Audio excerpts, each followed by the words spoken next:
Pokemon. You either love it or love to hate it. I, on the other hand, have yet to make up my mind, as X and Y were the last mainline games I played, and those came out in October of 2013. Yikes. With Scarlet and Violet selling over 10 million copies in just 3 days, and the series as a whole garnering its fair share of controversies as of late, I think it's about time I finally introduce myself to the modern day experience. My objective is not to observe how much has changed from previous generations, but to instead determine its worth as a standalone game, at least as of patch 1.2. This video wasted more of my time than it should have, but better late than never. I would also appreciate it if you could like this video upon its completion. Now, to where it all begins, character creation. Character creation has been a long time coming to Pokemon, and I'm glad it's here. But the current implementation leaves a lot to be desired. There aren't that many hairstyles available, but the selection given isn't the worst. The color palette is lame though. I don't know why we aren't given a proper wheel or map, but if they wanted a limited selection, matching colors to their type would make the most sense. Most of the eyes are indistinguishable, a trait which applies to eyelashes and eyebrow selection as well, as we encounter plenty of students who are much older or younger than us. I know they did this so we remain the relative same age as our rivals and friend group, but they could at least compensate by adding different character builds. Our application to said academy is now complete, and we are introduced to said location by a montage. The clips display a myriad of activities that are taking place on school grounds. Overall, I think it's well done and primes you for a possibly exciting adventure. The academy's director is a professor and does a typical introduction. We're then shown some embarrassingly bad PNGs before the smash cut to the title drop. The flyover is both impressive and bad at the same time. I'm already noticing many issues with the map in both its graphics and layout. However, I do want to note that seeing such an open world in Pokemon is kind of exciting, as there's a lot of potential that can be realized. We stand up after completing the form. I head on over to the TV, which informs us of the academy. Next to it is our new Nintendo Switch. Super Switch confirmed. There are a couple of neat quality of life options, but not being able to switch our battle style to set mode means we will have to deal with a lot of extra menus. After exploring the house a bit, our Pokemon greets us before telling us to get the door. I'm glad that Gamefreak continues to share the same mom character designer as Pixar. We meet Director Klawf, and he hands our mom a package. She tells us to get dressed as they need to have a discussion. I'll mention now that there is no voice acting, and while acceptable for an indie game, this game cost me $60. And even worse, the problem is how there isn't even a text sound that plays alongside dialogue to add any kind of vocal noise. Truly, the silence speaks volumes. After putting on our hat, we are no longer devoid of riz. Going back downstairs, the director has something important to share with us. We step out the front door, and now outside, we are introduced to our starter Pokemon. Surigado, the Weed Cat, Fuecoco, the Fire Dino, and Quaxly, the Duck. I'm not sure what they will evolve into, but personally, I like all of these starter designs. Our mom then gives us the latest smartphone, a Rotom phone.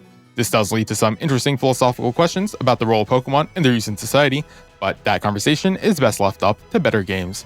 Yes, I am still huffing that copium that we will get Black and White 3 instead of remakes. The game eventually lets us run, and we head towards the mansion. I can't lie, right now, the game looks good in most aspects. The cutscene does a great job at showcasing the models, animation, and lighting. It's just a shame that this isn't carried on for the rest of the game. Nimona introduces herself as a battle addict, and I reject her off for a friendship. Apparently she's a champion rank trainer, which is an interesting detail. It seems like the rank grind set has finally entered the Pokemon game world. I hope we meet other champion rank trainers along the way. We finally decide upon our starter, and you know I had to choose Frigado. I think it's at this point where I will mention that in addition to playing in set mode, I will also be playing with the additional typical Nuzlocke rules. Nimona's mansion is empty, but I do want to say that these paintings are nice. Especially this Eevee one, looks sick. This abstract Hey Ninja one, which I think is a Greninja, is also pretty cool. We run down to the beach and wow, it is eerily empty. Like there's nothing but sand. Not even a single conch or assorted rubble. Not even a Pokemon. We talk to Nimona and enter the first ball of the game. The UI has been modernized and looks clean. Being able to check the status with just one button is a convenient feature. However, besides how it looks, I can confirm that the battle definitely feels like a Pokemon game. Another prominent issue that causes this is how every single action is followed up with the useless text box. This only gets worse as the game introduces status effects and multi-hit moves. Delta takes care of Quaxly with a couple of leafages, and with that, we've also now won our first Pokemon battle. Simply too easy. Caught up in the excitement, Nimona wishes to battle us again, but the director cuts her off. We download the Pokédex app, and being a boomer, the director talks about how he used to write down each entry individually with pencil and paper. Our mom has a short conversation with us and Nimona before giving us a sandwich. Nice. We find our way to Pokepow and are introduced to the first open area in the game. Nimona gives us a couple of Pokeballs and we face off against a wild Lechonk. I mean, being named Lechonk as a pig is a bit on the nose, but we go ahead and catch one anyways. Alongside Lechonk, I wrestle this Tarantula off its branch and catch it first try, naming it Rubber. With that out of the way, I think it's time to discuss some of the aspects of being able to run around in such an open area. My first impressions are positive. Seeing Pokemon run around and interact with the world without having to enter tall grass is super sick, and finally brings together the original vision. The battles also take place in the game world instead of the void, which makes the entire experience much more immersive. However, these Pokemon aren't doing anything. We never see any of them interact with each other, or forage, or play around, or go get water, any activity. They are just vibing, but it's in the laziest way possible. Oh, and the performance of the game got way worse. Play anything else and then go play this game and it will literally feel like it's playing in slow motion. That's part of the reason for the partially sped up game footage. You're welcome. Nimona checks in on us, but a loud roar grabs our attention. We fall on the cliff's edge and meet the injured Pokemon. Mom's sandwich helps, and it seems to have restored a bit of the Pokemon's vitality. It walks towards the cave's entrance and transforms. We hesitate at first, but follow along eventually. Nimona spots us and asks us how we're doing, before mentioning how the Pokemon in front of us is super strong. It's important to note that Nimona, a champion class trainer, doesn't recognize the Pokemon in front of her. We see the Pokemon pulverize the rock, and Nimona also notes how impressive its strength is. Moving closer to the exit, a Houndoom ambushes us. Rubber pieces out, but the mysterious Mon takes its place. Houndoom calls in for backup, and we are soon swarmed by Houndours. The Scarlet Pokemon goes in for the attack, but it notices that we are also surrounded, deciding to save us in the end. After reaching the top of the cave, Nimona mentions how she thought that we would have died moments before the Pokemon loses its power. We have no idea what's wrong with it, but finally exchange numbers. She also gives us TM32 for Swift, and it's interesting to note that TMs are back to being one-time use items. A little pop-up tells us that the list of TMs that we can make at a TM machine has been updated. This way, even if you find an OP TM, you have to recraft it every time. I think this method provides the necessary balance to this mechanic. Infinite use TMs could get out of hand, but only being able to use them once per game made it so you basically never had them until the Elite Four. Of course, I'm not going to talk about the effects this has on competitive Pokemon, because that's completely outside the scope of this video. We arrive at the Lighthouse and encounter an individual familiar with the mysterious Pokemon. Nimona recognizes the trainer as Arvin, the son of the Pokemon researcher Sada. Arvin mentions that it doesn't matter who his mom is, which is a nice bit of characterization. He then asks us about what form the Pokemon is in, and we explain what happened.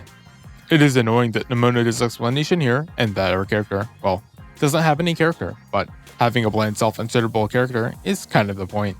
Arvin lets us know that the Pokemon is called Koraidon, and that the form it takes in battle is its true form. Nimona questions how he knows this information. Before answering her, Arvin challenges us to battle. He says something about the memories leaving a bad taste in his mouth, but Rubber takes care of the Scovit with no problem. Upon defeat, he realizes he couldn't win with the Pokemon he just caught. Interesting. And hands us Koraidon's Pokeball.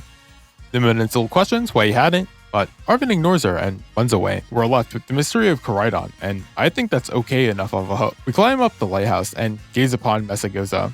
The scale is impressive, I guess, but the view is rough. The textures aren't the worst, but the trees in the distance are straight out of old school RuneScape.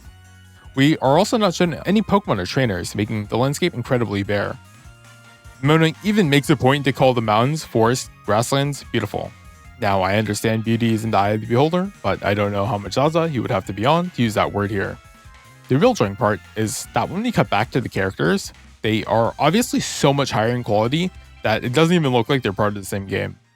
We encounter our first trainer, a little kid. Making it so we have to talk to the trainer to initiate combat is a change that makes sense. I mean, having random trainers trying to battle you all the time was tantamount to a horror game. One problem I do notice here though is that the kid is just standing around, completely idle, not doing anything at all. This is a critique that applies to the rest of the trainers that populate the world as well. Trainers not doing anything alongside the Pokemon also not doing anything in a fairly barren map makes the open world feel dead. We make our way towards Los Platos, and Nimona introduces us to the newly designed Pokemon Center. I'm not opposed to having the experience streamlined, but I think the implementation of the rest stop just being a rectangle slopped down onto the land is lazy and it looks bad. I run around Los Platos, but honestly it barely feels like a town, since you can't enter any of the buildings and talking to the NPCs reveals little to no information. Because of this, I just make my way towards the academy. Arriving at the next Pokestop, we encounter a Pokemon League representative. After defeating 5 trainers, he gives us the TM for Thunder Wave. I think this is a nice little bonus, and it makes the league have more representation in the world outside of just gym battles. Nimona runs into us and challenges us to a battle. Nothing's out of the ordinary until Nimona pulls out her ace in the hole. This is where we introduce this generation's gimmick, terrestrializing. Rubber manages to live on with just 1 HP. My initial impressions of this mechanic are positive. One Pokemon changing its type anytime during battle can lead to some unique scenarios. However, the game doesn't use this effectively at all. The only trainers that use this mechanic are the bosses, and it's always their final ace Pokemon. We finally enter Mesagoza, the biggest city in all of Paldea. Throwing us into a larger city right off the bat is a nice change of pace. However, there is a massive problem, and that is the lack of content in the city. Seriously, I want to talk about all the cool stuff you can do here, but you can't do anything. You can't even enter most of the buildings, which is fair, kind of, I guess, as it does count as a major privacy violation. However, the buildings that you can enter have been simplified as well. More often than not, they are just a simple menu. And the ones that are more explorable, like the sandwich shop, are so bare bones that they might as well not exist. I don't think that them having more interiors for the rest of the buildings would have improved the experience at all though, as I assume nothing would have been done with them as well. This does indicate to me that the reason that they don't have interiors is because Gamefreak decided that they weren't important enough to work on in order to reach their deadline. Another issue is that the people you talk to have only the most basic of dialogue, never really saying anything of note. This isn't a new problem with Pokemon entirely, as usually the only interesting places in any Pokemon town or city is the gym and perhaps one major attraction. However, not having anything to do is kind of embarrassing. The only hope left in the city now is the academy. On our way there, we see a couple of grunts, part of Team Star, harassing a girl with red and blue hair wearing an EV backpack. Of course, when asked, we have no idea who Team Star even is before we begin the battle. Grunt 1 is taken care of without a problem before Nimona shows up. After explaining the situation, Nimona hands us our very own Terror Orb, and we head up to the academy. Now inside, we meet up with the director, who asks us how our journey has been thus far. After saying it's been incredibly tough, Nimona informs them of Team Star's presence, and we learn that the girl's name from earlier is Penny. We head towards class immediately. The animation skipping here is bad, and it's weird that this class is a mix of 5-year-olds, us, and Nimona, but I mean, whatever. Shortly after, we gain the ability to explore the rest of the academy and make our way towards the cafeteria. We meet Arvid again, and he talks to us about his dream. In a book he found, he reads us a section about Herba Mystica, but all of them are guarded by legendary Titan Pokemon. He asks us for our help and registers the Titan locations onto our map. I'm assuming now that the Titans are basically singular Pokemon boss fights, which replace their standard static legendaries. Our attempt to leave the cafeteria is halted temporarily, as our smartphone is hacked by someone named Cassiopeia. They inform us of Operation Starfall. The director runs in and informs us about keeping our voice down within the school, especially to make sure no one overhears our conversation. The scene lingers on him having clearly heard the call. Interesting. Classes begin shortly, and I inject as much coffee as possible into my veins to not sleep through them all. Our day starts off with battle studies. This is taught to us by Miss Dendra, and is the most basic gym class that have ever existed. Up next is biology with Jack. The only important part here is that he created the Pokedex app. Miss Time teaches us math. Crazy. Yeah, I mean, I'm struggling to come up with anything to say. Entering the staff room, we witness Nimona having a conversation with a lady dressed in a black suit. Nimona tells us that the lady is La Primera before informing us about the Pokemon League. Soon after, all the gyms are marked on a map. Over the intercom, we're called up to the director's office and head on up. After talking to Miss Time, we learn that she used to be a gym leader and her sister has taken over. Meeting with Director Klawf, he says that a friend of his wants to talk to us. He turns on the TV and reveals Professor Sada, a graduate of the academy. She asks us to take care of the Koraidon on her behalf, and it's clear the main mystery of the game revolves around the mystery of Area Zero. Nimona takes us to our massive dorm and we go to sleep, time skipping until the day of the treasure hunt arrives. The director asks each of us to go explore the world, find our treasure, and I can't even begin to comprehend how this academy even exists. Sending a bunch of kids and teenagers to the world with no main goal in mind is in fact antithetical to the entire idea of what a school even is. They are supposed to be institutions from which a student can learn and gather a bunch of knowledge before applying them in the real world. Gamefreak clearly put no thought into this and needed a reason for us to get at Academy, so I won't even bother lingering on how much of a nightmare this would be. We asked Nimona what we're even supposed to do, and she tells us something we didn't already know.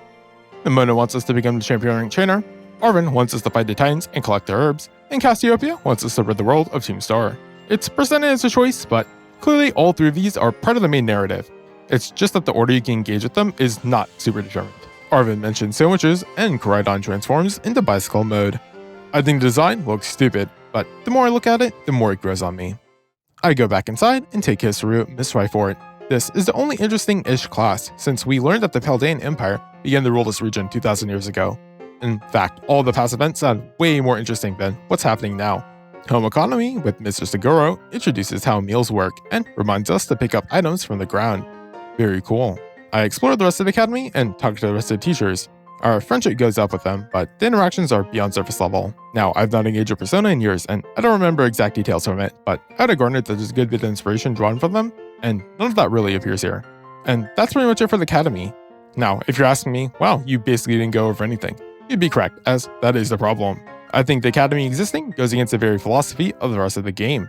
Gamefreak wanted this to be an open world adventure with some sort of main base. However, by making the main base an academy, you set up the player to expect tons of activities and interaction within the academy itself, but then give us nothing. To be as cliche as possible, it's as wide as the ocean and as deep as a puddle. Sorry for repeating the same point like 3 times now, but I was expecting a little bit more from the academy. Anyways, it's nighttime now, and sometimes the game can actually look good, for the most part at least. Where are we, by the way? I'm not exactly sure, but we're headed towards Cortondo for the first gym. The route along the way is insanely forgettable, because although it is an open world, there is still nothing to do, so it's just a glorified walking simulator.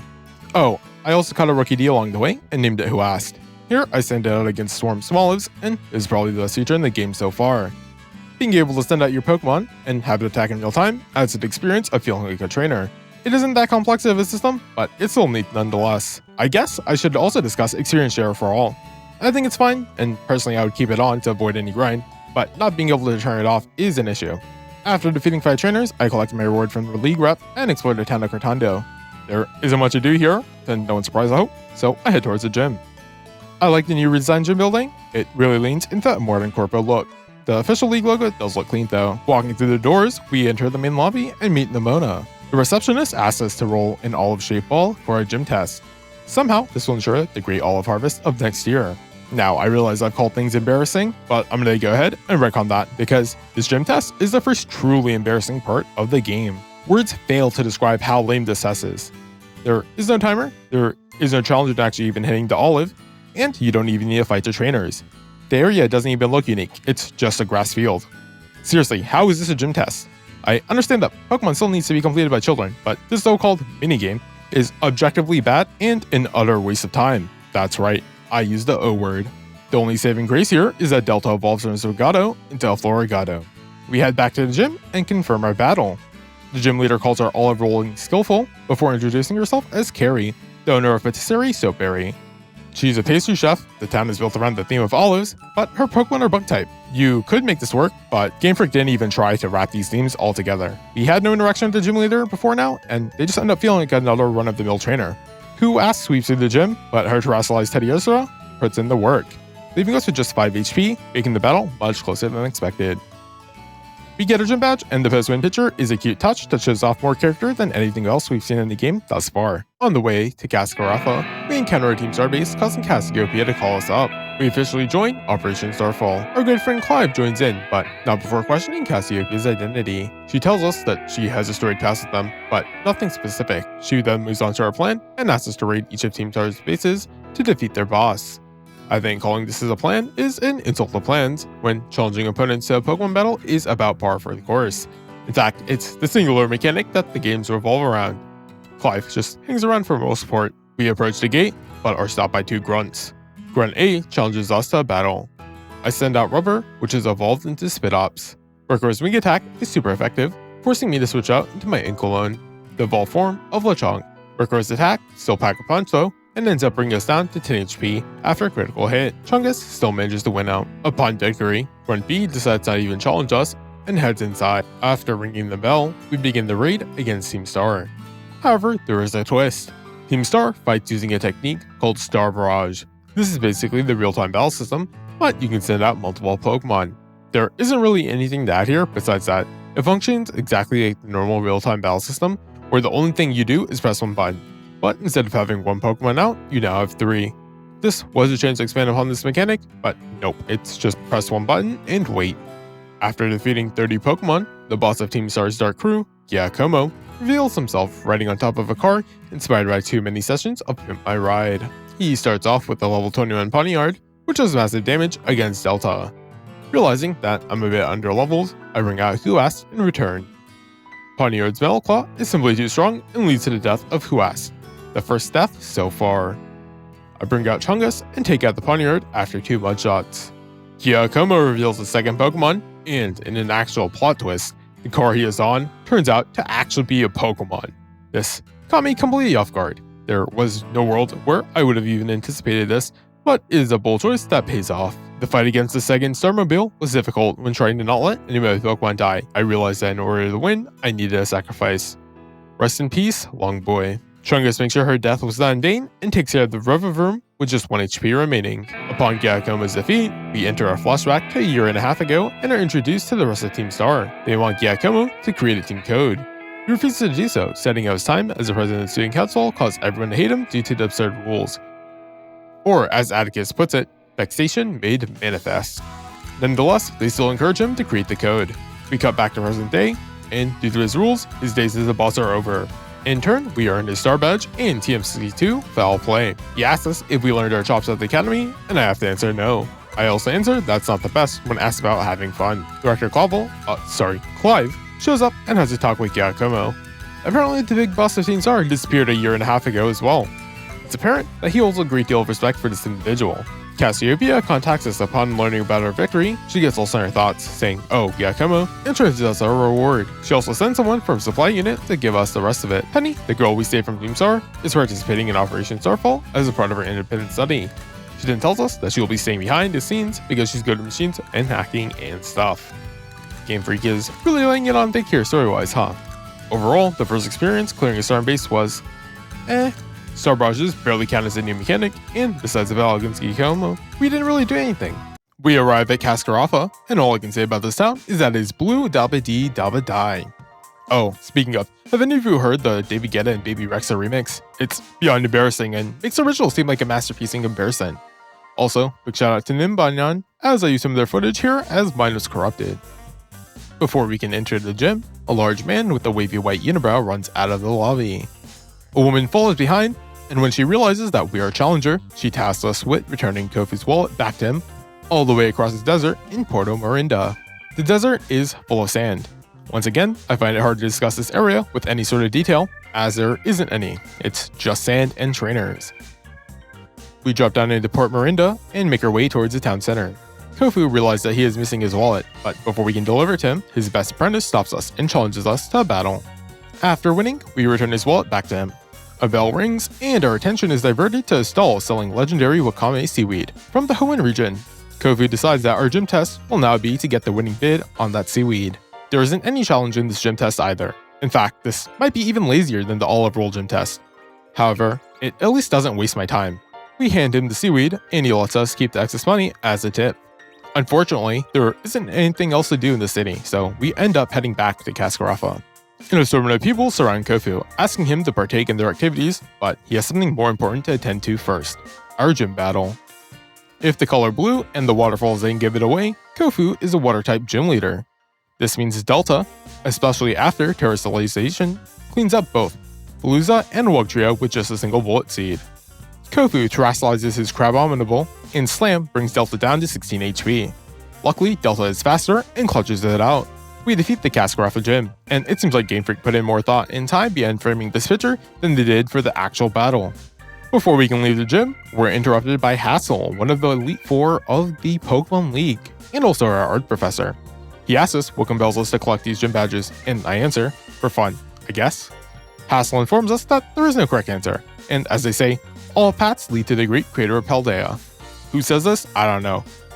We arrive at Medali, and of course there isn't anything to do here, so we just head to the gym. In the main lobby, Nimona calls us and realizes she is close by. She says hi, and of course, the more important part is that she wishes to battle us, checking up on our progress and making sure that we're ready to take on the gym. I of course accept, and we head out. We're completely overleveled for this battle, so the fight holds no challenge to us. The only thing of note is Quaxly's evolution, Quaxwell. This design is kinda lame compared to the base form, but making all the starters secondary type super effective against their weakness is actually an excellent design decision. After victory, we receive our gym test. This time, we have to gather clues from the other challengers after defeating them in a battle. Upon their defeat, the first challenger gives us the clue of looking for a dark spa under the stairs. We go to investigate, and some faint writing says Fire Blast. The second challenger says to listen to the blue bird. Something something, insert a Twitter joke here. Anyways, the Squawkabilly says a bunch of garbage, but at the end of the day, says medium. The third challenger's clue is to look for one of the odd ones out at the ice cream stand. Inside the restaurant, this office worker recognizes that we're a gym challenger and tells us that a nice squeeze of lemons gives a refreshing kick. We could ponder on what would happen if any one trainer hoarded all the clues, or if there aren't enough trainers, or if any trainers are a bad faith actor, but that'd be putting in more time behind the challenge than Gamefreak, and instead we just decided to proceed with the gym test. We start off with an order of grilled rice balls. Since we're cutting, we go ahead and grab just a medium serving, before making it nice and extra crispy. A little lemon should top it off nicely. The chef receives our order, before some odd rumblings displace the entire seating area.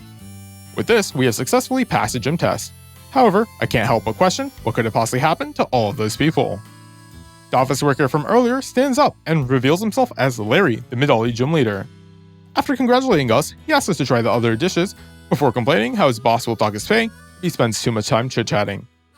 Thus, the battle against Larry, the noble-type gym leader, begins.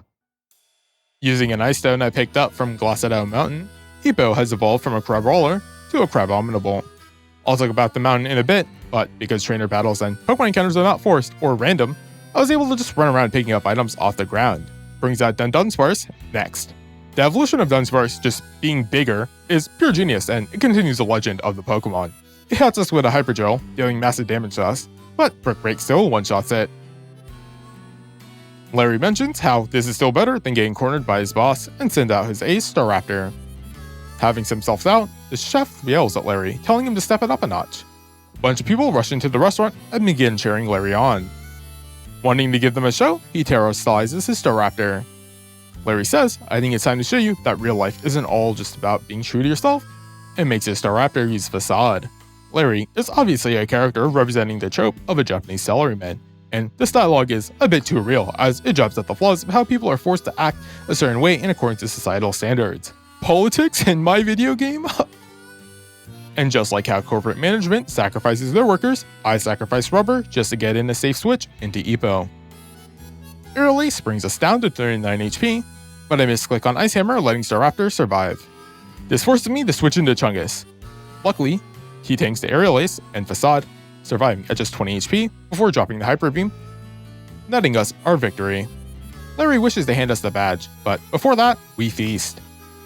Back at the gym, we are stopped by the mysterious wavy-haired lady from earlier, who asks us if we seek to become the champion. I say no, and she asks us if for sure, since it would be a waste of our talent. She got ahead of herself and then properly introduced herself as Gita, the chairwoman of the Pokemon League. I like the world building done here, with the champion playing a more prominent role in the League's operations, but it's a shame we don't ever see anything come out of it. I mentioned that I'd be discussing Glisendo Mountain, but unfortunately, there seems to be a slight issue at hand. The issue, once again, is the lack of content. Although Glisendo Mountain is more hilly compared to other areas, that's about it. The only difference is that the ground is white in color. The absence of unique landmarks, caves, side passages, and other such content fails to encourage exploration of the area, rendering the variability to explore pointless. While the game's world is open, that does not make it an open world. An open world is not just defined by its size, but also by what you can do in it. Speaking of, we can hold a picnic with all of our Pokemon. This feature exists. The idea is good and could work, but all we can do to interact with them, aside from the regular interaction, is gain the ability to watch our Pokemon. Truly, peak innovation. We also gain the ability to make a sandwich. Like all food items in the game, they give us random buffs that we don't care about. I go ahead and make my, pardon my French, jambon beurre, the classic baguette, butter, and ham sando. Look at that, delicious. Now, I could use words to describe the sandwich eating scene, but I scrolled through all of Power Thesaurus, and there are actually no words which exist that can describe how ridiculous this scene is. If anyone knows what Gamefreak was on when they made this scene, let me know. We arrive at Montenevera, and I head towards the gym. The MC of RIP, Rhyme, takes the stage. Seems like Callie has some competition.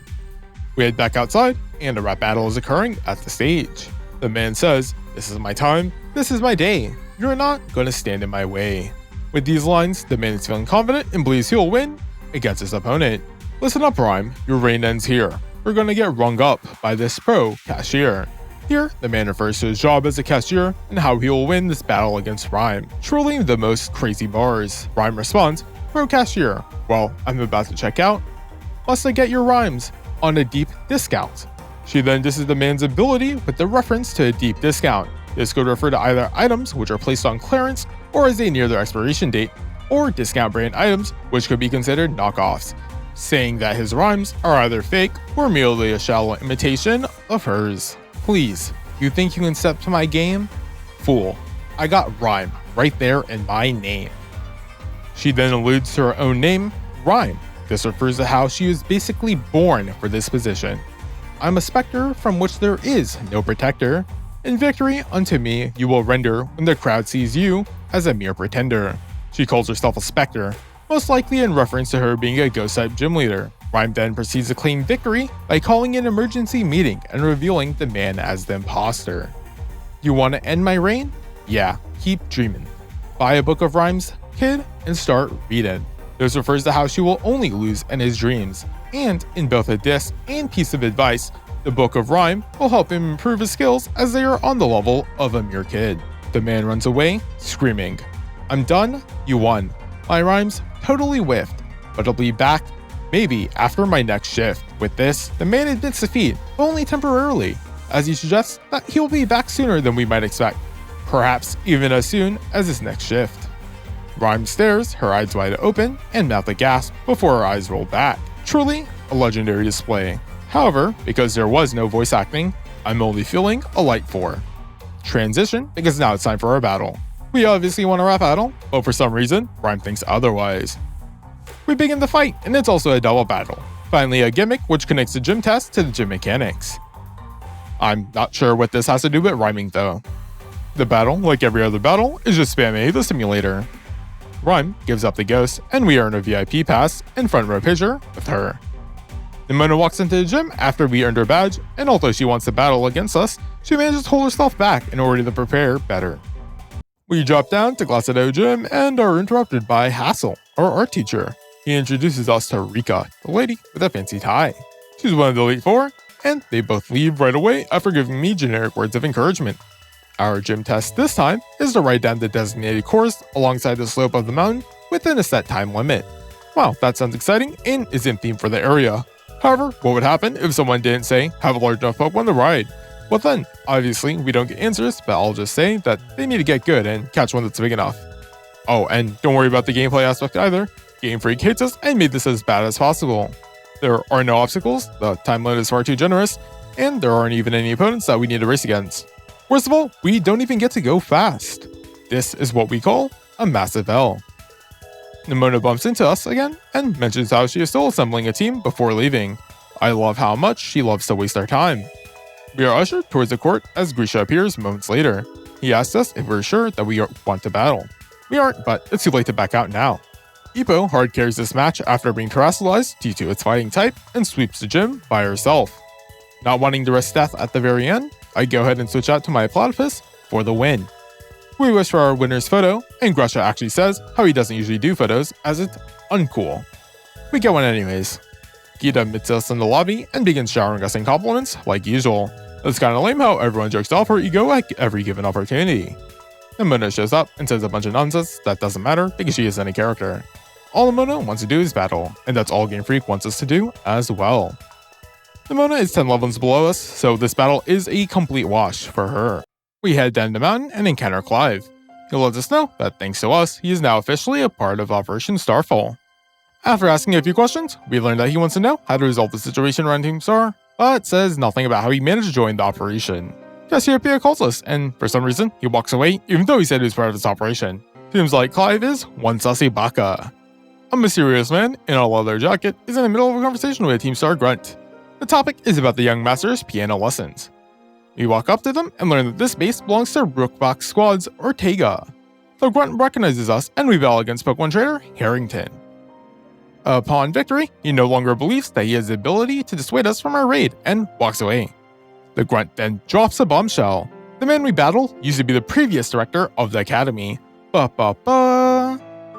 One of the leaders of Team Star, having the previous director of the academy as a tutor, is actually a neat idea. This type of relationship could hint at a deeper conspiracy taking place behind the scenes. We have another Star Barrage battle, and nothing has been added or changed from the first time we engaged with this mechanic. It's still press star, and wait, except this time the location doesn't look that bad. Ortega finally shows up with the pink Glaseado drip.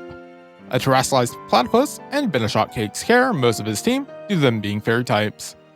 With just 1 HP left, Reverie hits a platypus with Confused Ray. Luckily, Platy's Benishot manages to go through to win us the match. Ortega complains about losing, and we get flashbacked once again. Mela notes how his toy car didn't budge an inch, and in Ortega's response, we learn that he was the one who built the Starmobiles. In turn, Giacomo realizes how the two Shark Cadets are just not strong enough to move the mobile due to its weight. Everyone tries to cheer him up except Mela, who showcases her fiery attitude by calling Ortega stupid when he suggests that he should have had his parents buy them a car. Mela notes how they implemented not relying on their parents or bags of money in their code. Her plan is to evolve the Shark Cadets so they become strong enough to move the vehicle. The group questions how she will succeed, so when the dawn of Team Star is nigh. Mela just says she will get it done, and this being in the past, we know she succeeded. Ortega calls us the worst and most annoying person ever before Harrington and Klawf show up. Klawf questions why the heir to a wealthy fashion empire would join Team Star in the first place. Ortega answers that his answer is not any different from anyone else's. The bullying problem at the academy is beyond rampant, and something needed to be done about it. Mr. Harrington vague posts about the altercation between the bullies and Team Star, saying it caused a scandal, leading all the bullies to drop out. Klawf questions this as there are no records of such thing happening at the academy. This leads Harrington to confess how his former deputy deleted them. Shocked, Klawf asks why they would do such a thing, as if the answer isn't obvious. Harrington replies by saying how a certain student would bear all the responsibility for the team's actions. He accepted the request because, of course, the administration would take the path of least resistance, and that the student was sent to Galore under the pretext of overseas studies. As for deleting the information, the former deputy wanted to cover up the situation and absolve himself from any blame. The rector fired him, however, because of the situation at hand, he resigned from his position alongside most of the staff. That's why all the current teachers were brought in a year and a half ago. This is something that I think the director should have looked into, along with the rest of the staff, before accepting the position. Seriously, if the entire academy loses all of its staff, that's a massive cause of concern. Of course, I'm not even going to talk about how such an event would have spread like wildfire, and the rumors of concept around it would have been insane. I'll refrain from bringing up every single plot hole I can think of, because it really doesn't matter what I can think of. All of this is taking place 18 months later, just shows how they don't know how time works. Instead, I want to discuss the larger issue at hand, which is how the meta story delivery is all telling and no showing. For those of you who have just been listening, every single story moment thus far has just been characters standing around and talking. Let alone a cutscene, the characters aren't even animated or moving to spice it up. In the flashbacks, it's just the 5 leaders of Team Star talking to each other about how they were bullied and plan to get revenge, but we're never really shown any of their plans in action. Maybe, instead of telling us how Ortega was bullied, we're instead shown him getting bullied, and shown how he tries to fight back, but gets completely decimated in return. This would allow us to actually see him in a vulnerable position, and by witnessing this event, we can then sympathize and empathize with this character. Having been humiliated, it only makes sense that he would want to fight back. And then, the game could then show how he joins forces with the other students, leading to Team Star's creation. If we didn't want to rewrite this and just want to keep the same general premise, we could show how Ortega builds the car and how much effort he puts into it and how crushing it is when he discovers it doesn't work. Instead, we get underdeveloped dialogue that evokes no feelings or emotion. This ends up encouraging the players to just spam A to skip the dialogue. There is so much material to work with here, but nothing is done with it, making it so I can't help but quote one of the most influential philosophers of our lifetime. Come here, you. Yes, chef. Yeah, come here, you. So the fucking chicken's raw, yeah? And you're frying it like a fucking first class. Look at that. That's your best. Penny arrives with her reward, but Crydon for some reason gets excited and looks at her. She shouts, asking somebody for help as the camera pans up. I sure do wonder what Gamefreak is implying here. I mean, the real answer is it's nothing but a dumb joke. But reading deeper into this is kind of funny. After drooling all over her, she asks about Team Star and calls them losers. Penny then tells us about how she heard rumors saying how they used to not be delinquents, and a bunch of other nonsense that we already knew. Dropping down into Tag 3 Thicket, we encounter Klawf once again. He wishes to know why the students stopped coming to school, as if the answer isn't obvious. Most kids would not choose to go to school over playing with Pokemon. How is the director of the academy? This dumb. In any case, we encounter a whiny little boy who wishes to see Don Atticus, the boss of the Navi squad. We get a little closer, and the boy recognizes us before challenging us to a battle. Upon victory, Klawf takes the kid away, promising that he doesn't bite. Cassiopeia calls us, and the Star Barrage has not been modified in the slightest outside of the map. The battle against Atticus was painfully easy, but this time it's due to the lack of level scaling. Whether we consider this a positive or negative is still a feature that comes with a lot of systems. For Pokemon, I would suggest to have dynamic scaling and adjusting the levels and teams of the bosses based on how many of them have been previously defeated. This way, it wouldn't change the entire leveling system, but it would make the important fights more entertaining. For an alternative, I'm going to change my attention towards the map. As you leave the academy from the east or west, we are funneled north towards the mountain, which is fine. However, the problem is that we are never forced to the other half of Paldea. I propose that some sort of artificial wall be added that would require us to get the first 6 badges before we be able to traverse up the mountain. Maybe a snowstorm is happening and we need the proper equipment, or maybe one of the Titan Pokemon gets moved over to be an obstacle. Or maybe we need to go back to the academy and study something. This would probably be the easiest way to get the level progression without introducing any sort of scaling. Making my way across the map, I find myself near this Titan Orthworm. I chased it around a couple of times before encountering it in a battle. After doing enough damage, the Orthworm creates a hole in the wall and retreats. I chase after it for far too long before we manage to pin down the Titan. It begins eating something before Arvin finally joins up. The Orthworm is of no challenge to us because I had not encountered it until now, so we're just completely overleveled. We encountered a cave and discovered a salty herba mystica. This inspires Arvin to show off his cooking skills. I'd argue constructing a sandwich isn't cooking, but there definitely is a science to it. Koraidon pops out to its bowl and wants my sandwich. I try to insist that it's mine, but they say art imitates life, and thus there is no free will, forcing my hand to feed it the sandwich. Now satiated, Koraidon gains the ability to jump higher thanks to its salty herba mystica. Why we as a character don't also gain some sort of ability due to consuming the herb is left unanswered. We leave, off to go do whatever. However, the camera lingers as Arvin makes sure the coast is clear. With no one in sight, he brings out a hidden Pokemon. Spooky. Sada calls us to tell us about how Koraidon now has the ability to jump. She knows a lot more about Koraidon than us, so this makes sense. But how she knows that Koraidon now can jump after consuming the Herba Mystica is, well, never explained. The game system should just not have informed us about Koraidon being able to jump in the first place, because now this scene is completely redundant and pointless. We enter the Levincia gym because, shocker, the city has nothing else to do in it, and end up meeting Jack. He asks us how our treasure hunt is going, but nothing of importance is discussed, leaving us with his greatest contribution, the gift of the lucky egg. The receptionist informs us of the gym test, thus we walk outside. We enter the Iono Zone and are caught in our electro web, thus initiating the start of the gym test. Director Klawf shows up as Mr. Walksabout and introduces the challenge. Using the street surveillance cameras, I need to find Mr. Walksabout 3 times. This Where's Waldo type of challenge could be okay if it was anything like Where's Waldo, and didn't have a maximum of 7 possible targets in focus. After finding the director, we must battle a member of the Iona Hype Squad. We repeat this 2 more times before being able to battle against the Ubo streamer herself. The dialogue here is actually pretty self-aware and makes fun of streamer culture as a whole. Honestly, it works really well, which makes Iona one of the better gym leaders, something I did not expect. She asks us about our feelings about this battle, but with the power of facts and logic, aka stream sniping, we destroy her. Hassel jump scares us back at the gym lobby and compliments our snake. That's literally it, but it does at least show Hassel's passions for Pokemon battles, even if he tells us about it instead of the game showing it off. Continuing the trend of making my way downtown, we are soon interrupted by Klawf. He wants to know our thoughts on Cassiopeia. Too bad the game doesn't actually care, therefore my empty head fails to respond appropriately. Klawf reveals that he also doesn't care and walks away. I have never been disengaged in a game story so much before this. Pokemon continuing to be as innovative as always. a generic Team Star grunt stops us and challenges us to a battle. Using the same sprites worked in a 2D game because we were already applying a large level of abstraction, but reusing the same exact crappy models over and over again with no change is just so lame. At least change out the hat, the glasses, any other accessories, they already exist in the game. Come on. After defeat, the grunt recognizes us as the one who declared war against Team Star. He thanks us for the terrible news before informing the rest of the base. Clive arrives on the scene thanks to Cassiopeia's orders.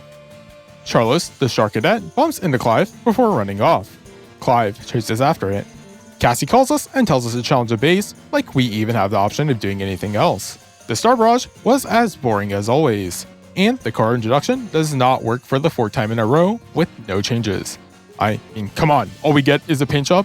At least give us cool particles or modified design to match the personality of the Star Leader. The battle is still not a challenge because we completed the difficult half earlier, and wow, the game somehow is really designed that you can just not do half of it and still be relatively on level with minimal grinding. Honestly, this really kind of is a map failure. This flashback informs us that Mela managed to get a bunch of Shark Cadets to evolve, which should help power their Starmobiles.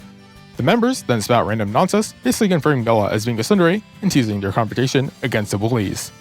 We already knew that the Shark Cadets evolved because, well, we fought the cars themselves, so having this scene is completely useless.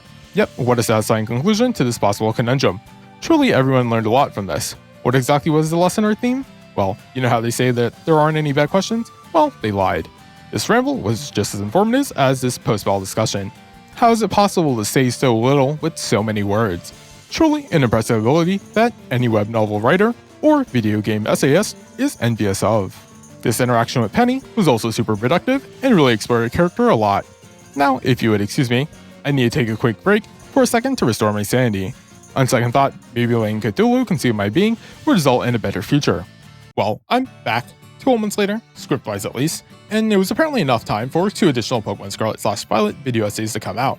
I am talking about Arlo's and Acoustic Harmonia's essays, of course. But nonetheless, here we are back in Artazon. I like the windmill and the general vibes of the town, but I really love how there's nothing to do. Having no activities makes the entire town feel alive, which is completely realistic.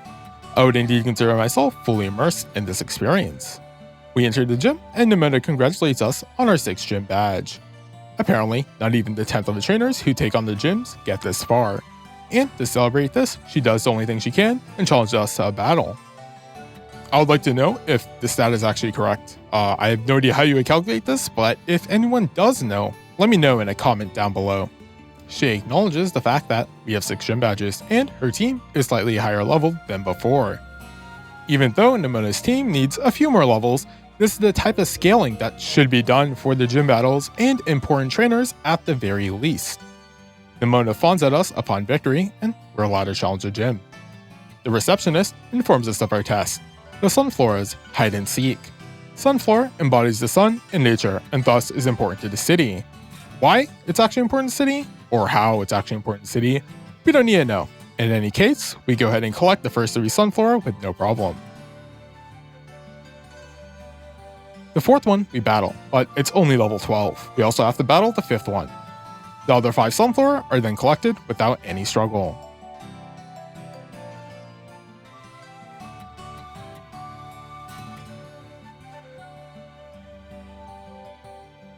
We turn in said collected Sunflora and pass the gym test with a total of 5 FPS.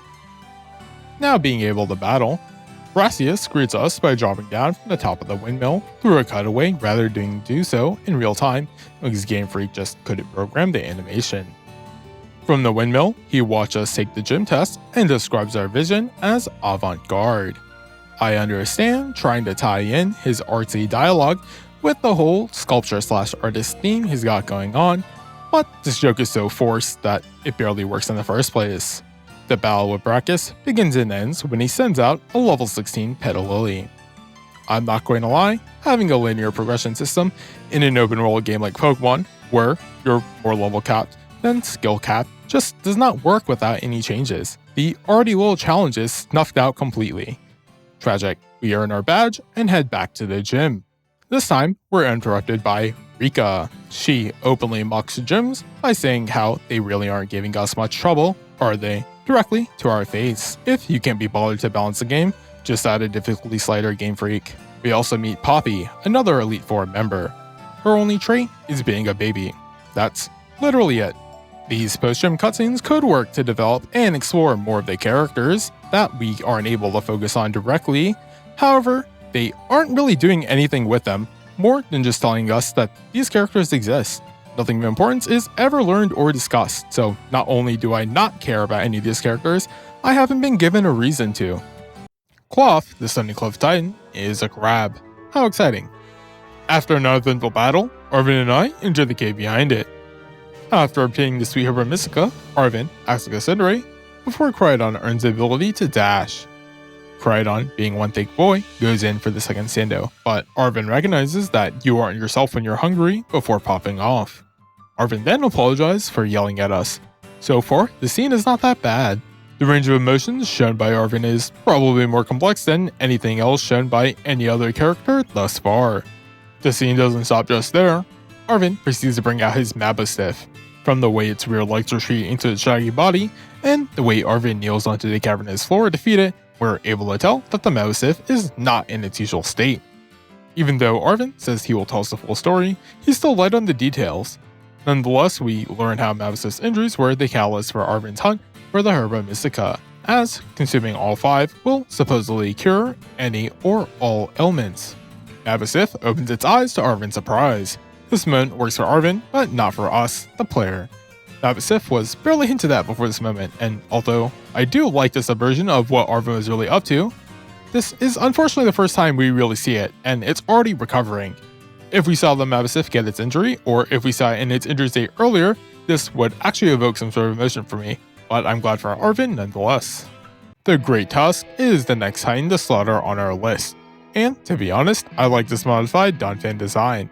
I wish the other Titans also had this much effort put into them. Arven joins in with this Gavillion, which is at level 44. Clearly this Donphan was at a significantly higher level than the rest of the Pokemon in the area, but without actually battling it, I wouldn't have known that. The problem here isn't that it is a higher level, it's that we're never even given a clue of how much of a higher level it is in order to make an informed decision. Anyway, after defeating the Donphan, we enter a familiar looking nondescript cave and obtain the Sour Herba Mystica. Crydon is hungry, but Arven is prepared this time. Still, the game asks us if we want to hand over our sandwich for some reason. Crydon now gains the ability to glide. Mabostiff makes a sound, and I choose not to destroy Arven's hopes and dreams. It lets out another wolf and shows more vigor and vitality than before. Nice. Running up the hill, we are bombarded by some falling boulders straight out of Mario 64. No offense to Mario, and full offense to Pokemon. But wait, look. Up in the sky, it's a bird. It's a plane. No, wait, it's just a bird. The falling boulders were more interesting than this battle. The addition of making the bird a menace with a present inside of the battle is good, but the boulders just spawn instantly and go nowhere. Something as small as the town at the bottom of the mountain that needed saving would give us a greater sense of urgency and make the Titan Pokemon seem more like an actual threat and an active participant in this world. This critique applies to all of the Titan Pokemon, by the way. They're supposedly these super dangerous Pokemon mutations, but all of them are just surviving until we show up. We enter the cave and this time obtain the Bitter Herba Mystica. Crydon gains the ability to move across water. This one is kind of weird because I don't know how a plant is able to restore the ability to swim. After some discussion, Arven speculates that the Crydon has some kind of mental block akin to PTSD, which is why it isn't back to its true form. Perhaps it had some kind of terrifying battle experience. An interesting proposition from Arven. I wonder why he thinks that. Mabostiff isn't affected much by this Herba Mystica, which is an interesting detail that goes unexplored. Like, why is it that this one doesn't seem to have much of an effect? Honestly, this could be a whole plot thread onto itself. This oversized Tatsugiri is somehow slaying Titan, so of course when I interact with it, we're ambushed by the Dondozo, the false dragon Titan. For once we're finally at an appropriate level, but Delta, with the Miracle Seed, Parasitization, Stab, and being super effective, brings it down even if we are finally underleveled. Dondozo dives down without an animation and swims away. Crazy how Bombirdier just didn't fly away as well. We catch up to where it hid away its Herba Mystica, and with Arven's help, take it down. However, before being able to move on, the Tatsugiri seems like it wants to take revenge, thus we leave another body on the stack.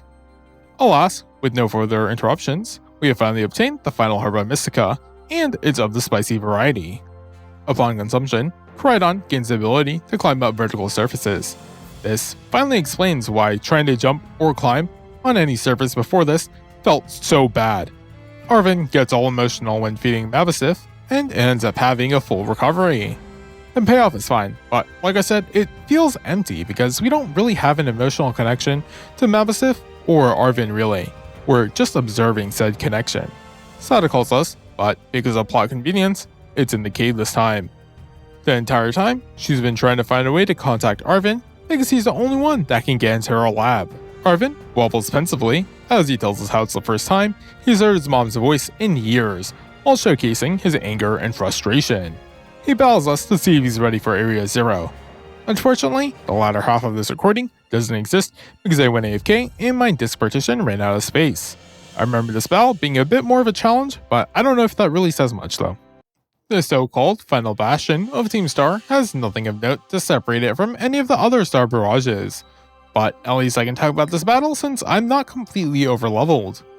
Ares' type focus is fighting, a type my team is especially weak against, so I resorted to minimize strats. Of course, the Toxicroak still manages to land everything. However, Tread on Me does tank the damage way better than I expected, so I get a little spicy and use a couple of X items. After using enough, I go ahead and Terrasilize, using Hurricane. Yes, Tread on Me, a Sandaconda could learn Hurricane, a flying type move. Trying to imagine this ground snake rotating in spirals fast enough to create a hurricane is actually kinda crazy. Also, hurricanes are water, shouldn't this be tornado? But I mean, this is just nitpicky. Okay, I did kinda lie when I said I was gonna go over the battle, but honestly, this strategy worked out way better than I expected. So good, in fact, that area just phases out of existence every time the Starmobile is interacted with. However, this flashback, wow, it is bad. The absolute disrespect done to Ares' character is insane. She apologizes for some unknown reason, then all of the Team Star members tell us one sentence each about how Ares has helped them in the past. Ares then says, "Remember that time we ripped off the gym badge design?" And that's it. No Ares, I don't remember. And apparently neither does the rest of Team Star. After the battle, Klawf shows up with Carmen. She gives us her entire backstory for no reason, before then telling us how cool Aerie is. You know, after we've already beaten her. At long last, Operation Starfall has reached its climax. Now, only the big boss remains, and it's none other than Cassiopeia. What an insane twist. Woo! Only one badge remains unclaimed, and thus we enter Alfonza. This town, like the rest of them, has no content. It's really annoying not even getting basic lore or advice from the dialogue at the bare minimum. The gym test in this town involves working up a sweat with a special kind of exercise. Outside, we talk to Dendra, our gym teacher, and start the gym test to take on the emotional spectrum practice. This is a Simon style minigame, but it's probably the worst implementation of this that ever existed. The timer is super lenient, and the gap between instructions is way too long. Even if you make an incorrect input, it doesn't matter. Kind of crazy how all of the gym tests were the worst minigame implementations of all time. Tulip, the makeup YouTuber, is our psychic type gym leader. Delta has advantage in both its dark typing and levels, rendering the battle over before it even began. It sure is cool how a linear progression system being lazy plopped into an open world made half this game completely pointless. Nimona and Gita greet us in the lobby, where we are told to challenge Elite Four. Finally, Nimona will soon have someone on her level to act as their rival. Does this mean that there are no other champion rank trainers in the region? I mean, we haven't seen any other than Gita. There's also a whole host of questions I could ask, especially those that pertain to Nimona herself. Her character is beyond unexplored, even though she's our main rival. We don't know anything about her besides that she likes to battle. It would be great if the game could at least tell us why she likes to battle. Anyway, here's a complete map showing the path I took. I like the screen, but the rest of the map is really bad. You can't completely zoom out without being on the screen where all the details are removed. The furthest zoomed out mode is also only a small quarter of the map. The map also doesn't show Pokemon, it doesn't show levels, it doesn't even take up the entire screen. Like, sheesh, how did they fail at even implementing an in-game map? We approach the Academy entrance after all this time and encounter Klawf, just standing there, menacingly. However, something is off. Klawf reveals his true identity as Director Clavel. But that's not all. He was also in fact the true boss of Team Star all along. This twist is crazy if you ignore all the evidence of this being impossible, including the director's own ability to explain how he's able to pre-record his voice just seconds ago. Delta starts out the battle by using Night Slash. The opposing Oranguru, now in yellow, counters with a yawn. Delta U-turns here, which knocks out the Oranguru and lets it avoid falling asleep. I switch into Ippo, and the director brings out Obama Snow. Obama casts Aurora Veil, making its team stronger against physical and special type moves. Close combat connects, but it doesn't even bring it down to half HP. Obama follows up with a devastating Wood Hammer, but Ippo's Brick Break connects, destroying the Aura Veil as a bonus. Gyarados is up next, so I switch Delta in. A Flower Trick brings it down to half HP, but a Stone Edge brings our Sarah down to just 30. Good thing that the second Flower Trick finishes the job. Pole T Geist joins the fray, but being a Ghost type, Delta's Night Slash sends it to the Shadow Realm. Next up, we figure out that there is an imposter among us. Good thing Platy is the arsonist. After a quick douse and ignite, Among Us is uninstalled, leaving just Skeledirge, the third starter, alive. The director terrestrializes his Skeledirge, and I think now is a good time to point out how lame it is that every boss will terrestrialize their lost Pokemon.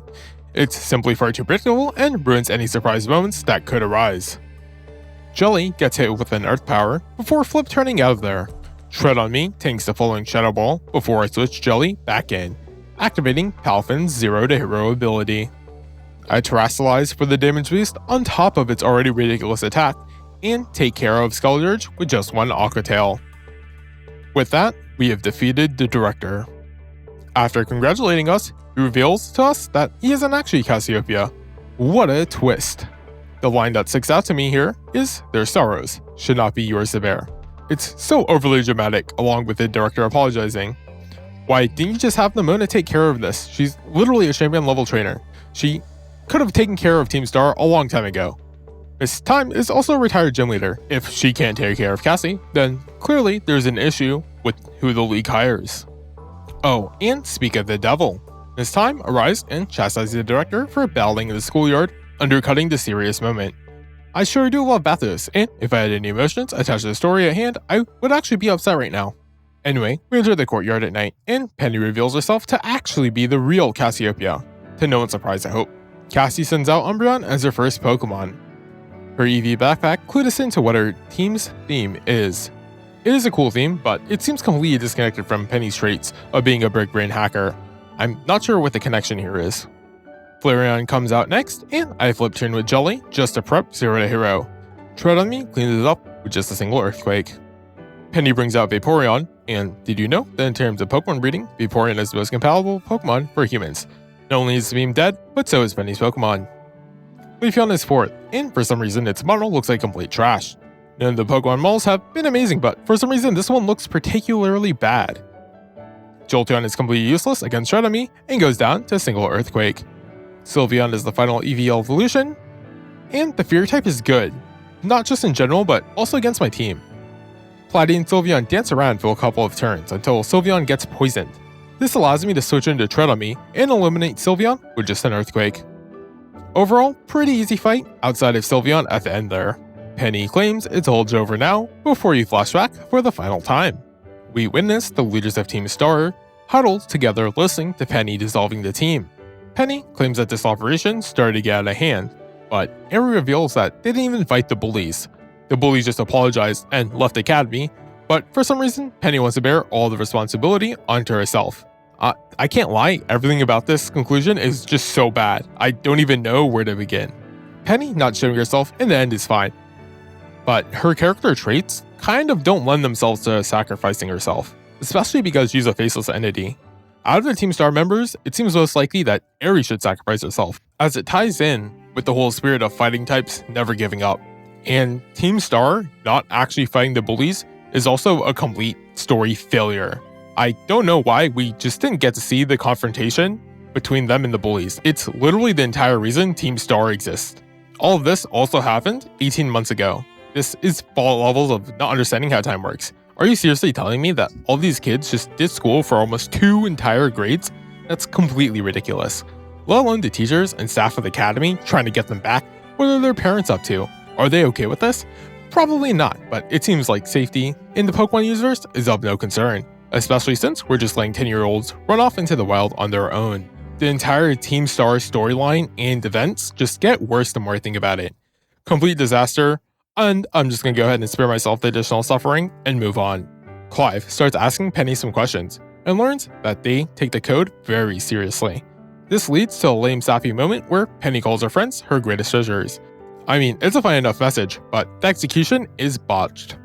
Oh, Penny also points out how Klawf is putting on an old geezer act, but we literally can't know this because there isn't any voice acting or sound cues to let us know, other than seeing him visually.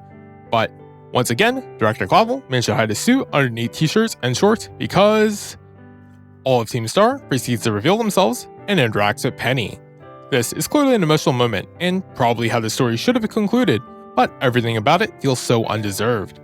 I'm also still triggered about this being 18 months later. 18 days later would make so much more sense and change nothing, which should not be possible, yet it is.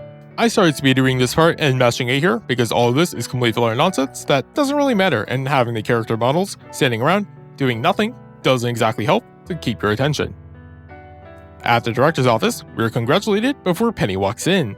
She talks about some random nonsense and reveals that the LP she gave us was stolen from the Pokemon League's LP management system. This seems like a major security flaw that needs to be closed ASAP, thus we're kicked out of the office as the director discusses the matter in private. Why this scene exists to answer this specific question? I don't know, because the effort should have been put into answering actually important questions. We encounter Penny where we first met her. She stares into the sky, chanting the Team Star mantra, Hasta la vista. Even though the LP hacking scenario was a serious matter, they realize Penny is better off wearing a white hat. Perhaps she should join Gamefreak instead. Penny thanks us by offering off her personal assistance in the future, alongside the TM for Draco Meteor. With that, we have now completed Starfall Street. Classes are unlocked after acquiring a gym badge, but there is no real incentive to attend them at that time. In fact, I kinda forgot that classes were even unlocked, because outside of a pop-up in the corner of the screen for a few seconds after obtaining the badge, the game doesn't really remind you. Going through all of the classes from the 3rd up to the 8th wasted 48 minutes of my life. I shall spare all of you the agony by simply skipping over the dull tutorials. This section is useless if you've ever played a Pokemon game before in your life. But if you haven't and are a kid, then this could be okay, purely on the information front. However, NPCs still deliver mid-exposition that doesn't pertain to any greater narrative. I think this would still bore kids.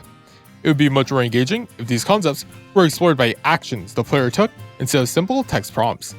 This way, we could have an engaging tutorial section before the treasure hunt. This would give the Academy a purpose and make it not seem like the most useless institution to have ever been conceived in all of Pokemon history, which is kind of saying a lot. But what are classes without their teachers? Interactions with them are unlocked after completing certain classes and taking the midterms or final exams. I'm glad that this is an optional content because it's bad. However, if your entire game's premise is based around the Academy, the classes and teachers should not be an afterthought. First up is Miriam the nurse. She reveals that she's a school nurse and is unable to teach classes due to failing the certification tests. In the second encounter with her, she reveals that she's studying for a certification test, and we cheer her on. The third time, back in the nurse's office, we learn that she passed her exam, but there are no plans for a new class to open up. And that's it for Miriam. I like her design quite a bit, but the reason for her existence and use of development time is unjustified. Dendra is over at the home economics classroom. Why? Well, Seguro tells us that she's here for the intensive sandwich making training course. Epic. She hands us our first sando, which ends up being soggy, even though it consists of prosciutto, bacon, and chorizo. Seguro points out how the addition of butter as a fat adds more flavor and acts as a barrier for the bread, which is fine, but none of these ingredients are wet, so how is this even soggy in the first place? Our second encounter with Miss Dendra is during our conversation with Miriam. The problem she's having is that the nurse does not want to consume her sandwich because the last time she caused a bit of sickness. However, with her persuasive abilities, we convince Miriam that Dendra's training was sure to have improved her abilities. Miriam concedes and ends up pleasantly surprised as a result. Over at the school shop, Dendra is shopping for sandwiches since she's exhausted from her training. The more interesting dialogue pertains to how she began the training specifically to help pay back Miriam for everything she's done. Wholesome 100. She then hands us some protein and a close bond is formed. Hassel is in the schoolyard when a dragon trainer appears, mentioning how the future of their family is of paramount importance. He proceeds to leave. We approach Hassel now in the main lobby, where he explains his backstory. The important part is that his family wants him to give up being a teacher because his father is in poor health. We call him a great teacher, and to be fair, out of all the classes we had to take, he was indeed the best. Back in the art room, the dragon trainer from earlier appears to collect him, but Hassel explains how he cannot give up nurturing the future generation. The dragon trainer appreciates his resolve and notes how she will not give up. Hassel calls out her lie about his father's health, and she leaves, embarrassed. Thematically, all of this makes sense, especially since we naturally associate dragon-type trainers as being superior to others, or at least viewing themselves as superior to others. There's also a good amount of world building being done here, since Hansel's family is apparently important. Why are they important? And what do they do? We don't know. And I do wish this was expanded upon, like everything else in the game, but at least the thread is being sown. Miss Time is next to some stairs, where she asks us an odd question. We reach just now, watching her from afar. We confirm that it wasn't us, and she's concerned that someone is stalking her. Her sister eliminated a chance of it being a Pokemon as well. She then suggests that perhaps one of her students just wants to ask her a question. A likely answer, especially because this is a Pokemon game. Not to say that Pokemon games can't handle more mature topics, it's just obvious where this is going. Scaring Miss Time in the kitchen, we learn that she's here hiding from the intense gaze. We then observe the single entrance to uncover this mysterious figure's identity. A student walks in and is confused when she doesn't see Miss Time. Upon learning about her identity, Miss Time will make sure to initiate a conversation the next time they meet. Just kidding, because when we meet Miss Time in the schoolyard, she asks our help to ambush her. What a normal and measured response. Our character even questions this, and all Miss Time can say is how it's not pleasant knowing that someone is staring at her, but at least she knows her identity. That's not really an answer to her question, but if it is, she's not only an adult, but also a teacher. She's already in a position of power. Ambushing a student is actually crazy. Just tell them to talk to you after class. That's already spooky enough. Miss Time's spidey sense tingles as she notices a student rush behind a tree without any sound cues while also being outside of her peripheral vision. The student then reveals herself for no reason and admits everything.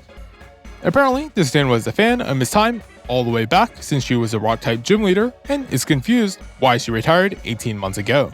Miss Time reveals that she just wanted to focus on teaching. After the student leaves, Miss Time thanks us, a literal 10-year-old who has said and done nothing, for our emotional support. Mr. Salvatore is in a pinch. There's a Pommy on the floor and he doesn't know what to do, requiring us to tell him to use a potion. This situation is beyond nonsensical because it really expects us to believe that a teacher doesn't remember the existence of potions, especially when we don't have one and he has one in his pocket. I'm embarrassed for whoever had to write this. The Pommy from before has recovered according to both Nurse Miriam and Professor Jack, but it won't make any noise. Salvatore assumes that it's still traumatized from the attack he witnessed on the security cameras from the other Pommy. The implications from this are wild, but of course it remains fully unexplored, even though relationships between Pokemon themselves is one of the most unrealized concepts of this series.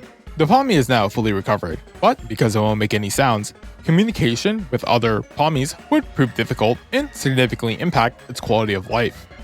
Salvatore asks our opinion on how to deal with this creature, and I respond that he should just take it under his own care. Salvatore likes this idea and asks Pommy about it. The Pommy utters the first cry we were able to hear in return.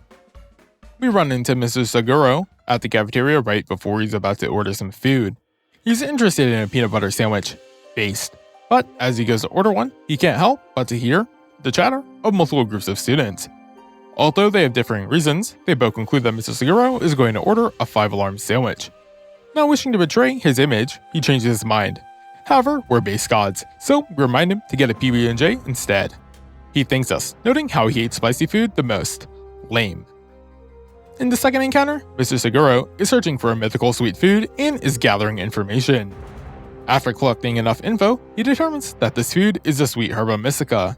Bro wants us to kill a titan real quick. Many wasted minutes later, we hand over a single herb. The excited Mr. Seguro rushes to make a dish to consume the HM. His conclusion, the sweet herba mystica is sweet. Wow.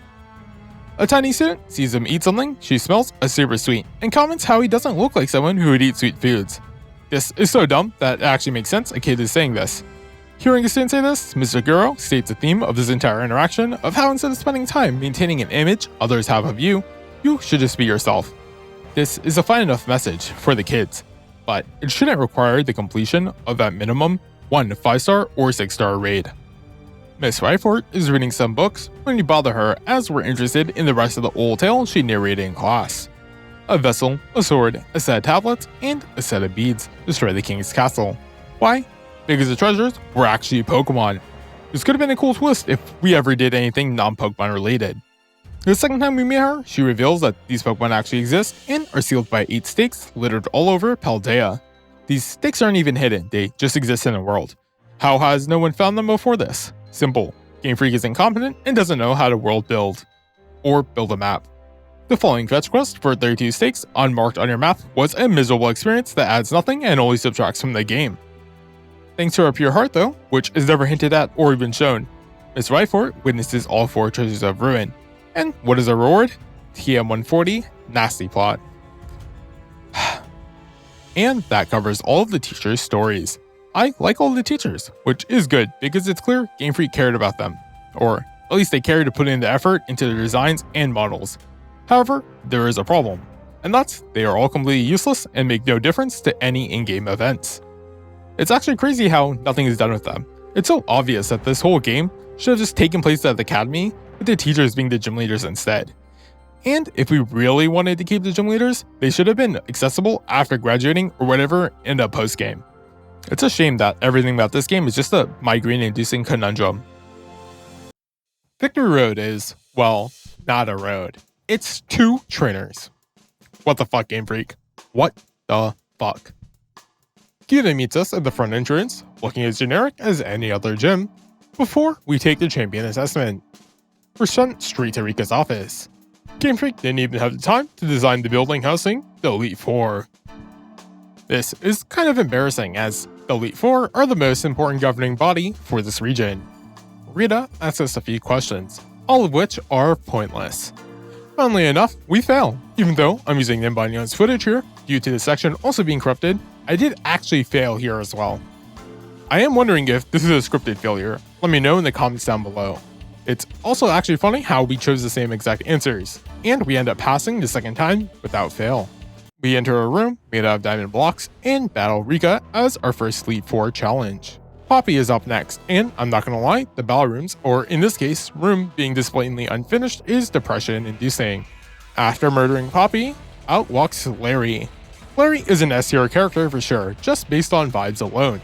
Him being an Elite Four member and gym leader is kinda crazy and brings about a whole boatload of questions that will go unanswered. It does at least explain why he's so overworked. After sending him off for his lunch break, Hassel enters next. Honestly, I think it would have made much more sense for Hassel to be the champion. We have an actual relationship with him, and it fits in with the background of him being the Dragon-type trainer we received. The best part of this fight is that it was actually much more difficult than the actual champion. Anyway, he cries tears of joy upon our victory. Good for us, I guess. Rika proceeds to hype up Gita by telling us how powerful she is. You know, instead of actually showing off her doing anything important. Outside, we face the champion herself. She boasts about her battle prowess, and how her one flaw is how she's unable to ever hold back. Yep, you know it's bad when the game has to keep on telling you how powerful the champion is. If you cared about this battle, I will let you know. No, you didn't. Delta is the only one injured in the fight, and it was only 39 HP on a switch-in. Embarrassing, even if I was slightly overleveled. Gita admits defeat, and we become a champion. Not even the champion anymore. League stunks at an all-time low. But like I said earlier on, having multiple champions is not exactly a bad idea. It's just a shame we don't ever meet any other champions besides Gita and Nimona, making me question why this distinction even matters. In any case, now that we're champions, we have the ability to challenge Nimona at her maximum strength. For some reason, she decides that we're lifelong rivals, but Gita suggests to hold it at a special place. This would work, but Nimona is still barely a character, let alone one we have any attachment towards. We're forced towards Mesagoza, but honestly, I think the empty beach from the beginning of the game makes more sense. Delta manages to OHKO her Lycan Rock. Ippo takes a Sludge Bomb and a Dragon Pulse, leaving it in the red before OHKOing the Guja with a nice hammer. Tritony takes 2 close combats from the Palmont, but neutralized the threat with an Earthquake. Dunsparce was actually a bit of a problem, because of Coil raising its attack, defense, and accuracy. Chungus gets in with the Double Edge and tanks a boosted Hyper Drill. I switch in Jelly, who gets shot all the way down to 45 HP before I can flip turn out of there. Delta manages to finish the job with just a single Flower Trick. Her Orthworm goes down with just a single Flamethrower from Platy. And Jelly takes down the opposing Quavicle with the second instance of Outrage. Truly one of the battles of time. Area 0 only being a minute away from this random village and having no protection at all is an interesting choice for something so dangerous and important. Seriously, I can't believe there's not even one security guard or officer or lab agent guarding the area that we can battle. Arven gives us some exposition, and then we get this subtitle drop. The way home derives in Crydon, but Crydon has even shown any interest in heading back home. We technically don't even know if it's lost. Arven and Sada have just been big posting about this mod the entire time. We barely know anything about Crydon and have not formed any sort of emotional connection to it. The most use Crydon has provided us is being our bike. We head inside, and Arven mentions that it's kind of dark in here. Mela walks up to no one because for some reason her character deloads and is then forced to pop in. Arven and Nimona bicker, and wow, it really is only the second time we've ever seen them meet. Nimona moves on and complains how dark it is, as Arven confirms how it's weird that the lights are off, even though it'd probably be weirder if the lights were on for a building not in use. And to be honest, the lights don't even look like they're off, especially when you look at the blinking buttons and strips in the background. When the lights are being turned on, it just looks like the gray is changing color. The issue seems to be that the characters are lit independently and cast the same shadow regardless of the environment. I'm only rigging this up because for some reason the game decides it needs to point out how dark the room is to justify Penny's entrance. Wasting my time is epic. Nimona recognizes Penny only as a kid with the fluffy Eevee bag, and let it sink into you that yes, we're in the final act and one of the main characters is only just now introducing herself to the rest of the cast. Arven can't even get out a full sentence before being interrupted by a metric scanner that is starting only just now for some reason. Arven explains that it's his mother, but only probably. That's interesting to say, but only if there were voice acting. Professor Sada recognizes Nimona and Penny based off their student ID numbers. Penny questions if Arven ever told him about him, but for a pro hacker, this is a pretty dumb question, especially because we heard a voice say biometric identification and process. Being such an important figure, she likely has access to the Academy's database. The professor wishes for us to head towards the great crater of Paldea. Arven wants a moment, but Sada brushes him off. If there is any evidence that the game isn't completed, this view of the crater closes the case. It is a tragedy that we run into limits of language as words cannot describe what does not even exist. Everyone hops on Crydon, before us for some reason, and we're forced into this cheesy before it's too late situation. It makes no sense, but at least Gamefreak is trying, I guess. We land, and somehow Nimona has already run off, something I'm not going to question. Professor Sada identifies our biometric data and asks us to clear before we reach its centers because even at the end of the game, we need padding. I expected Area 0 to look unique, but not really. It's just a place of grass. Although the idea of the map is let down by the shoddy design of each section. The skybox is neat, although I suspect it's what's ruining the frame rate of the area even more than usual. The music though is excellent. Penny says that this area feels different because, we can actually show why it would be different before getting cut off by me picking up an item. It's cool how the game doesn't replay the message either. Our characters having to say that they feel different doesn't bode well because as players we're unable to derive what the feeling could be without knowing what is causing that feeling. Background dialogue plays while we run around, but it's nothing more than boring character banter and not worth discussing. In fact, this should have been done way earlier in the game. The first research center we encounter is completely pointless. The second one at least reveals to us that Professor Sada somehow got the time machine working, although this did come with the unfortunate cost of a relationship with her son. At the third station, we learn that Crydon is an ancient form of Cyclizar. Neat, but why is there a box legendary when it isn't one? We have the ability to revive Pokemon from the fossils, and they aren't really legendary creatures. In fact, aren't the other Titan Pokemon also from the past? So, As we hop into the cave, I do want to note that this discussion has in-world implications that don't make anything add up. Surprising, I'm sure. The Crystal Cave is a bit different than the rest of the game, but that's because we've been in like 2 caves total. The fort center is all busted up inside. Professor Sada greets us, but something odd happens as she fails to say sorry and has to initiate a restart. Yep, that was definitely a connection failure or a joke. Arvin seems to know what's up, but he doesn't tell us because the writers of the game think not giving us information somehow is dramatic foreshadowing. Upon reaching the Zero Lab, Sada calls us. Inside are dangerous Pokemon that we must be ready to face. The lab's door opens up at 1 FPS, but what's this? We're attacked by another Koraidon.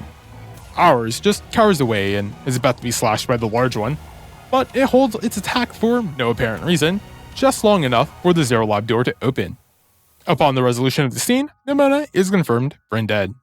Their trapped Pokemon attack us, but they are so underleveled that it's just a waste of our time. We're literally in the final section of the game, and the Pokemon we're facing are underleveled. Arvin and Mavasif does some lame discount last man standing maneuver, so we just end up heading inside by ourselves.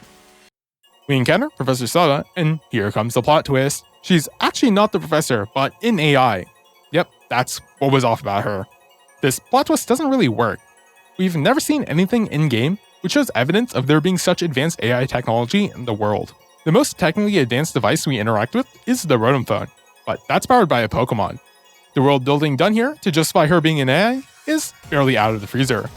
The original professor died in the incident of the 4th Research Center. The professor threw herself in front of our Koraidon to save it, for some reason. The writers here just gave out because this makes no sense. I can understand loving a pet, which she apparently did more than her own son. Another rabbit hole we don't need to waste our time thinking about because the game doesn't care. But just look at the size of the Koraidon. It's a whole ass Pokemon, and she's a Pokemon professor. AI Sada's desires boil down to wanting us to destroy the time machine, which is another plot disaster that isn't explored. Not that I want the Pokemon writers to explain time travel, it would not be fun. Oh, well, I guess you could do something with Dialga, but that's like not even part of this game, so I don't even know why we're doing time travel, and I'm just going completely off tangent and off script. But yeah, whatever. The original professor wanted Pokemon and people to coexist together peacefully. Which seems to have already been accomplished since we don't see any Pokemon abuse. AI Sada claims that the escape Pokemon caused much destruction, but no they didn't. They literally didn't do anything. AI Sada warns us that once we place the Scarlet book in the machine to deactivate it, she will attack us. My solution to this is to just take away her Pokeballs. What is she going to battle us with then? Of course we can't do this, so the battle begins. And she sends out her team of Paradox Pokemon. I think the idea of Paradox Mons are neat, but most of these designs are kind of underwhelming. Everything about this has Final Battle vibes, and I was over at this point, so I just threw bodies at her team, not caring if any of them died. If the experience thus far had been worth it, I would have cared more, but I was so over at this point that I couldn't even enjoy the battles. A massive shame for a Pokemon game. The security system fails, initiating the Paradise Protection Protocol. All of the Pokeballs, except for Sada's, are disabled. This seems like an insane technology to just have, but it clearly only exists for the spot moment, so we can't battle without a Pokemon on our field. But wait, we do have one. Our Koraidon. Or, well, technically Sada's Koraidon. Anyways, through the power of friendship, it goes Super Saiyan for no reason. This is the obvious climax to the Koraidon's arc, but nothing happened between the last time we saw this Koraidon and this time. It was scared last time, but not this time. Why? Who cares, because clearly the writers don't. We need to fight a Pokemon between the box Pokemon at some point. That's why this exists. I can't believe she doesn't even use the opposite Mon. Like, why are we fighting another Koraidon instead of the violet Pokemon, Miraidon? The whole territorial dispute plotline doesn't go anywhere in the first place. You could just change the models and nothing story or gameplay wise would be affected.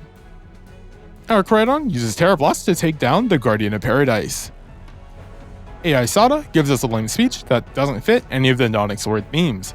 She then ends by saying how Sada loved Arvin, which he says she can't be saying right now. This is completely true. Sada did not love Arvin. We can't even name one positive way she's impacted his life outside of his birth, which you could debate in the first place. In fact, she literally sacrificed herself for a Pokemon that should have just saved her. Our characters walk home, pensively, for no apparent reason, because they just saved the world. Arvin is allowed to be sad though. He just learned that his mom abandoned him, and there will never be a proper resolution to her death. This is a full-on villain backstory type vibe, for real for real. The group decides to stop walking on the paved path and face the hill instead before the camera pans up into the sun. With this, we have now reached the end of the game. If you watched thus far, my conclusion should be obvious. From what I've watched, read, and played, most of this game's issues can be boiled down to the fact that Gamefreak didn't have enough development time. I feel bad for the developers of the game. All of the programmers, musicians, writers, whoever else probably tried their best, but they didn't get the time they deserve. This game did receive the lowest Metacritic scores in the series so far, so maybe Nintendo management will take note. Probably not though, since the game still sold like crazy, and I'm part of the problem. This video should have been out 2 months ago, but I ran into some issues, some preventable, most of them not so much. Doesn't really matter, because at the end of the day, you're still watching it right now. I will cover the DLC, but probably after the Super Switch comes out. Once we hit 100 likes on this video, I'll go ahead and get started on playing through Pokemon Sword, so make sure you hit that like button. My Final Fantasy I analysis is coming out next Friday, and the following Pixel remasters will be released on each following week. I will also upload Yu-Gi-Oh content whenever, so you should definitely subscribe and turn on that bell so you don't miss out. However, liking and sharing this video would help me out the most, so I'd appreciate that if you could do so. I've also gone ahead and linked a bunch of other Scarlet and Violet reviews I watched while editing this video. You probably watched them before this video, but you know, whatever. Feel free to correct me on anything I missed or got wrong. There's probably quite a few mistakes, and I'll be sure to address them in the follow-up. And that about wraps it up. Thank you so much for taking the time out of your day to watch or listen to this video. I wish all of you, well,